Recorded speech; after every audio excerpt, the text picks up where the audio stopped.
Snehlata Srivastava एक्सएसजी Lok Sabha channel में पुनः आपका स्वागत है। इस वीडियो में मैं आपको हिंदी में बता रही हूँ। इंग्लिश में इस बारे में वीडियो पहले ही अपलोड किया जा चुका है। तो इस वीडियो में मैं मनी बिल क्या होता है उसके बारे में उल्लेख करना चाहती हूँ।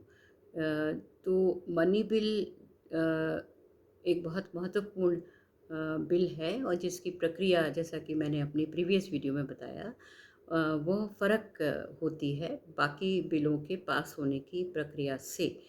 तो इस मनी बिल में क्या-क्या चीज़ें आती हैं और इसका निर्धारण कैसे होता है कि कोई बिल मनी बिल है, तो उन विषयों के बारे में मैं इस वीडियो में आपको बताना चाहूँगी। तो बेसिकली मनी बिल में या तो टैक्स का अधिरोपण किया जाता है, या टैक्स एबॉलिश किया जाता है, या टैक्स में कोई ऑल्ट्रेशन एडिशन किया जाता है, तो वो मनी बिल की श्रेणी में आता है। इसके अलावा जो बोरोइंग ऑफ गवर्नमेंट होती है, वो किसी भी सोर्स से आ रही है, उसके बारे में यदि कोई प्रोविज़न हो रहा है, या कोई एग्रीमेंट हो रहा है, तो उसके बारे में भी उसको भी मनी बिल के अंतर्गत लिया जाता है। या कोई फाइनेंशियल ऑब्लिगेशन जो भारत सरकार द्वारा लिया गया जाए, तो उसको भी मनी बिल के अंदर लिया जाता है। इसके अतिरिक्त consolidated fund of India, contingency fund of India का पेमेंट, उनसे पैसा निकालने का, उस फंड से पैसे निकालने का जो भी काम है, वो मनी बिल के थ्रू होता है।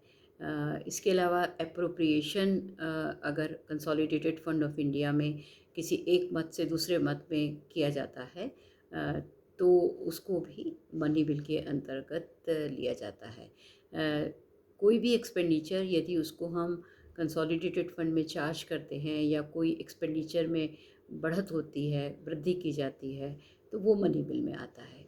कोई भी पैसा कंसोलिडेटेड फंड में प्राप्त हो रहा है, पब्लिक अकाउंट्स में प्राप्त हो रहा है, तो ऐसे सब मनी को भारत सरकार और राज्य के अकाउंट में ऑडिट के लिए या प्राप्त करने के लिए भी मनी बिल लिया जाता है, मनी बिल में की श्रेणी में लिया जाता है।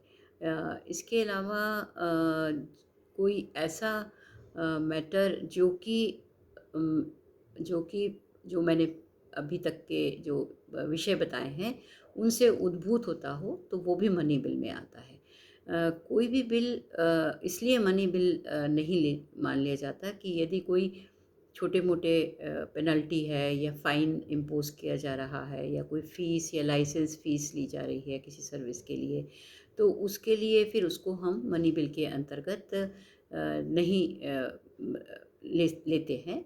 और या कोई लोकल अथॉरिटी या कोई लोकल पर्पसेस से कोई इम्पोज़िशन, एबॉलिशन, रिमिशन या अल्टरेशन इत्यादि हो रहा हो, तो उसे भी हम मनी बिल के अंतर्गत नहीं मानते हैं। धन्यवाद।